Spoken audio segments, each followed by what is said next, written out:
Hello mga boski, no? Andito naman tayo ngayon, no? Update tayo ngayon mga boss sa ating vlog.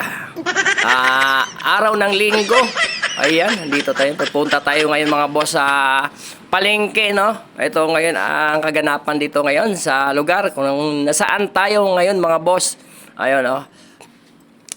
Shout out dito sa mga taga dito. Kung sino nakakilala sa akin sa vlog ni Boss Karapatan. Ayan, shout out sa mga subscriber natin dyan. Sana dumami pa tayo mga boss, no? Ayan, subaybayan nyo ang aking vlog. Shout out sa lahat ng mga sulit natin ng mga viewers mga boss.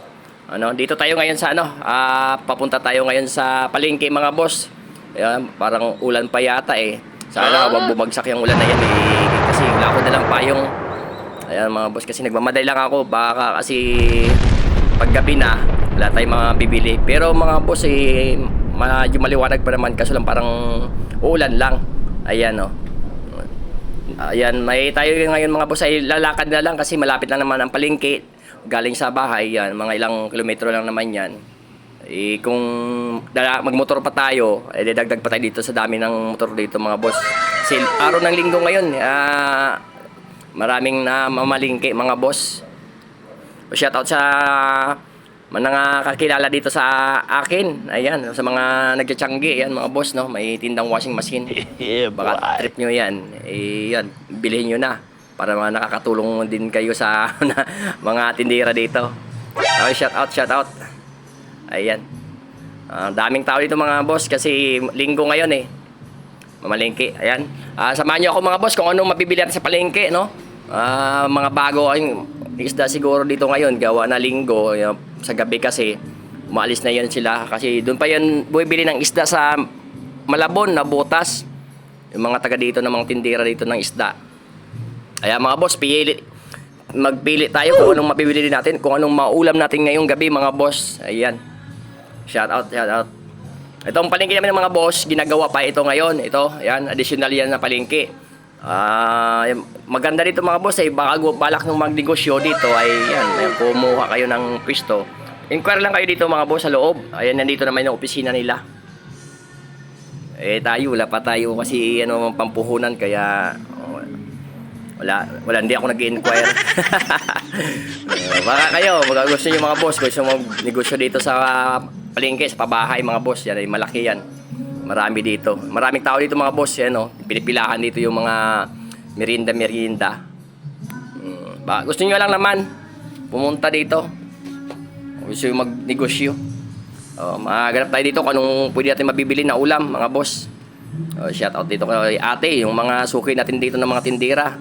Shout out. Ayan ang mga dito kung anong pwede natin maulam. Tingnan natin dito mga boss. Ayan. Kay kuya buti pa sila nakabili na. Ano kaya pwede natin dito mabibili dito na ulam mga boss. Ayan.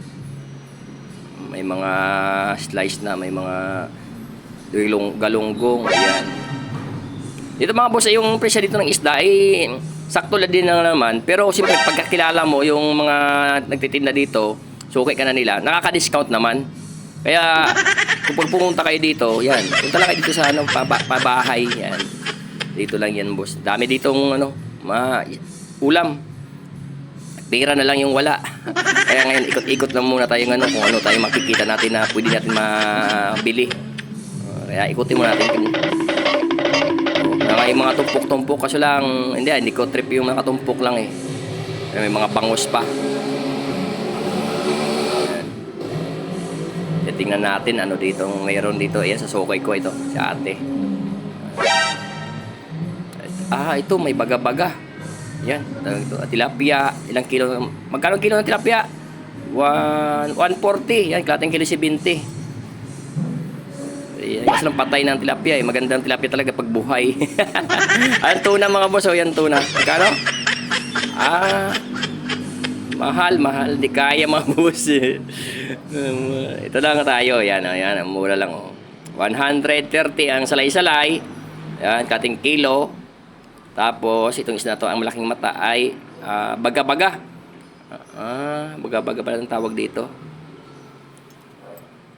Ay, ito masarap to kasi mga boss eh. Ito, paksiwin.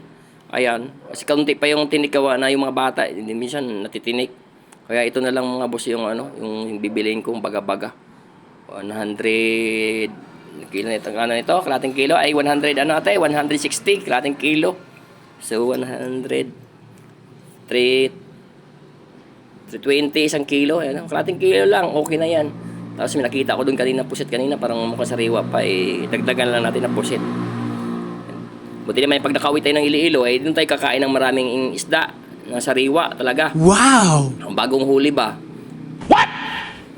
Bagong hango. Galing sa lambat. Ayan. Doon tayo babawi pag nakauwi tayo. Pag nakapaka-bakasyon tayo sa Iloilo. Ito mga boss, no? Yan. Daming isda dito. Marami. Marami kayo dito mapipilian. Kaso lang, ito lang ang bumili sa sukwe ko. Nakakaya naman sa pagkita tayo dito ng mga suki natin. Sa iba tayo bumili. Pareho lang sila may tinda. Kaso lang, depende sa inyo. At ang mga boss, hipon. Yan. Ito may pusit. 1/4. 110 ang hipon, ayan din 100 pare 1/4 lang. Makatikim lang mga boss ng ng mga ganyan mga pagkain. Kaway dorado, ayan may slice na rin. Gusto yung buo, ay maganda naman yung mga boss. Kaya punta kayo dito ha.